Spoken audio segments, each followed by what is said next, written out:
Bien, écoutez, je tiens d'abord à vous remercier d'être là ce soir, et puis tous ceux qui ont fait la publicité, parce que je vous remercie déjà pour moi, c'est très sympathique, mais je vous remercie pour vous aussi. Je vous remercie de vous intéresser un petit peu à ce que vous êtes et de la façon dont vous pouvez évoluer et avancer juste en vous-même. Donc moi, c'est Emmanuel Savouret, je suis hypnothérapeute, hypnologue, on dit aussi ici. L'hypnose, c'est les trans. Vous avez tous à l'esprit l'hypnose spectacle, c'est-à-dire on va appeler des gens, on va les faire monter sur scène, et puis on va progressivement évoluer dans un système d'hypnose, dans une transe, où la personne fera des choses de plus en plus souvent ridicules. Sachez qu'une chose, c'est que la personne qui veut faire un spectacle sur scène, c'est qu'il le veut, c'est qu'il l'a choisi. En hypnose, on ne peut pas aller contre le client. Le client qui va partir en transe, c'est qu'il l'a accepté. Il y a une confiance, il y a une sécurité. La personne qui ne veut pas aller en transe, c'est impossible de l'emmener en transe. C'est impossible. Quelqu'un qui va voir un hypnothérapeute ou un hypnologue, c'est qu'il a quelque chose à changer. C'est qu'il veut évoluer. S'il ne veut pas, on ne peut pas insister. Quelqu'un qui vient me voir et qui me dit « je vais arrêter de fumer ». Ok. Tu vas arrêter de fumer, parfait. Et tu veux vraiment ouais. Eh bien je lui dis non, simplement, tu reviendras quand tu voudras vraiment. On ne peut pas imposer, on n'est pas des magiciens. On va aider quelqu'un à s'aider lui-même, à le mettre sur le chemin. Pour ça, on va l'emmener en transe. Qu'est-ce que la transe?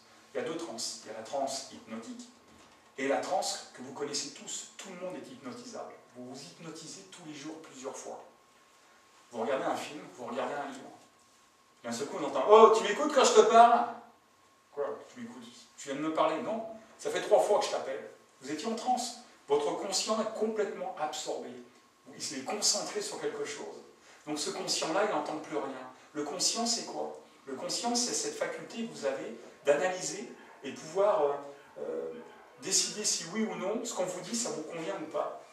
C'est ce facteur critique, le conscient.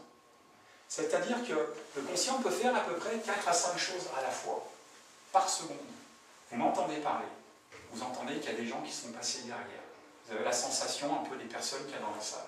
Vous entendez Olivier qui est en train de mâcher son chewing-gum. Et puis vous avez un peu la sensation de la chaleur de la salle. Ça, c'est le conscient. 5, 6 choses à la seconde. L'inconscient, c'est 2,3 millions de choses à la seconde. Ça veut dire quoi?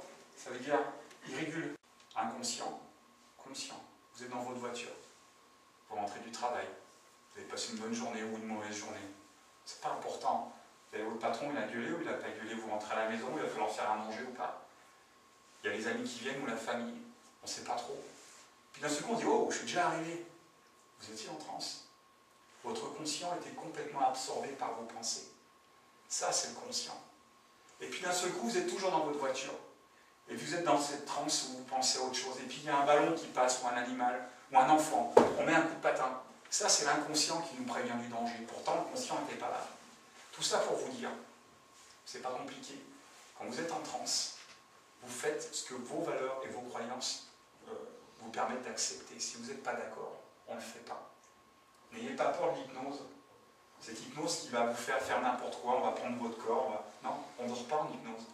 L'hypnose, c'est quand la personne qui est en face qui vous parle, elle commence à vous fatiguer, vous pensez à autre chose. Non? Si on veut quand même. Hein. Dites-vous autre chose, c'est que votre inconscient, il vous donne toujours la meilleure solution. Toujours la solution qui est la meilleure pour vous. Aujourd'hui, vous avez un problème, une stratégie qui est limitante. Vous avez des angoisses, vous êtes stressé, vous manquez de calme, il n'y a rien qui va. Vous avez des abus sur la cigarette, sur l'alcool, sur la drogue. La personne à côté de vous, vous ne la supportez plus. Tout ça, c'est votre inconscient qui vous le donne. Vous n'avez pas d'autre possibilité, c'est comme ça. Vous allez faire une action maintenant, dans 10 minutes, vous vous dites ah, j'aurais dû faire autrement. Ok, j'aurais dû faire autrement, mais à ce moment-là, c'est la seule solution qu'on avait. C'est tout comme ça. Vous voulez arrêter de boire, vous voulez arrêter de fumer, vous voulez maigrir. Donnez d'autres solutions à votre inconscient. Une personne qui a trop de poids, souvent, à moins que ce soit médical, on n'est pas des médecins, des hypnothérapeutes, hein. Si ce n'est pas médical, la personne qui veut maigrir, elle a entendu peut-être quand elle était petite, oh t'as un beau bébé, oh il est beau ce bébé, il se porte bien, il est beau ce bébé. Dans l'inconscient, un bébé qui est en forme, c'est un bébé qui est fort, qui est beau. Puis quand on grandit, eh bien, si on est fort, on est beau. Puis on a beau faire des régimes, on maigrit, on regrossit, on maigrit, on regrossit, parce que notre inconscient, pour lui, il faut être gros pour être en forme. L'inconscient fait toujours pour aller dans le sens du meilleur. Un exemple, approchez-vous de votre chaise, mettez-vous dans une situation très inconfortable. Qui c'est qui veut le faire? Moi. Allez-y, mettez-vous sur une fesse, là, mettez-vous dans une position très inconfortable. Voilà, vous y êtes là? Est-ce que vous sentez bien l'os du coccyx, là, quand ça appuie, là? Vous sentez ça? Vous sentez bien, c'est désagréable? Sur une fesse, vous trichez, là? Vous êtes bien assis, là, vous êtes souriant. Quand on a Maintenant, pas tout de suite. Pas tout de suite. Mais je vais vous proposer deux solutions. Vous allez vous mettre dans une situation encore plus désagréable. Appuyez encore plus fortement, ou alors vous allez vous installer pour être bien assis. Maintenant, allez-y.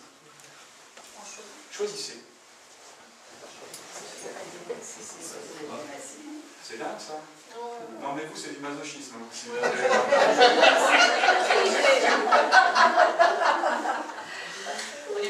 avez compris l'idée? Ouais. Ne fait pas la différence entre la réalité de ce qu'elle vit et puis de ce qu'on peut lui suggérer. Quand vous rêvez, vous êtes dans la réalité de votre esprit. L'inconscient ne fait pas la différence. Aujourd'hui, si je vous mets en transe, et puis je vais vous faire vivre une brûlure de cigarette sur la main. On va vous mettre des diodes sur la tête. L'encéphalogramme réagira de la même façon que si on vous brûle réellement. On va essayer de faire comme si. Ok, Marie? Oui, oui. Mais c'est quoi? Comme si.